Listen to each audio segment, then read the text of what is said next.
দেশের বর্তমান রাজনৈতিক পরিস্থিতি বিদেশি বিনিয়োগে বাধা হবে না বলে জানিয়েছেন বিনিয়োগ উন্নয়ন বোর্ডের নির্বাহী চেয়ারম্যান আশিক চৌধুরী। ব্যবসা খাতে বর্তমান সরকারের নেওয়া সংস্কারকে ইতিবাচক হিসেবে নিচ্ছেন চীনা ব্যবসায়ীরা, এমন কথাও জানান তিনি। চীন ও বাংলাদেশ বাণিজ্য এবং বিনিয়োগ বিষয়ক সম্মেলন শেষে এক প্রেস ব্রিফিংয়ে এসব কথা বলেন তিনি।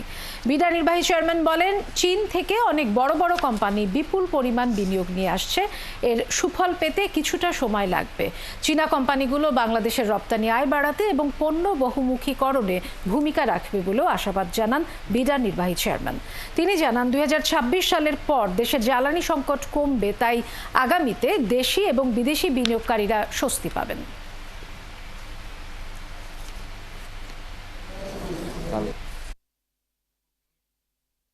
আগের সরকারের সময় যেই বিনিয়োগের সংখ্যাটা ছিল, আমি জানি বা অক্টোবর থেকে যদি আমি মার্চ পর্যন্ত যে উইন্ডোটা দেখি, সেই নাম্বারটা এক্স্যাক্টলি সিমিলার। সো ফ্লোতে কিন্তু কোনো ডিফারেন্স মেক করেনি। যে কোনো ধরনের বিনিয়োগ দেশে আসলে ওটা ভালোই হবে। তো সেই ক্ষেত্রে তারা একটা ডাইভার্সিফিকেশনে ট্রাই করবে পোর্টফোলিওর ক্ষেত্রে। মনে করি যে 2026-এর শুরু থেকে যখন লং টার্ম গ্যাস কন্ট্রাক্টগুলো কিক ইন করবে, তখন গ্যাসের এই মেইন ইস্যুগুলো আসলে সিগনিফিকেন্টলি কমে যাবে।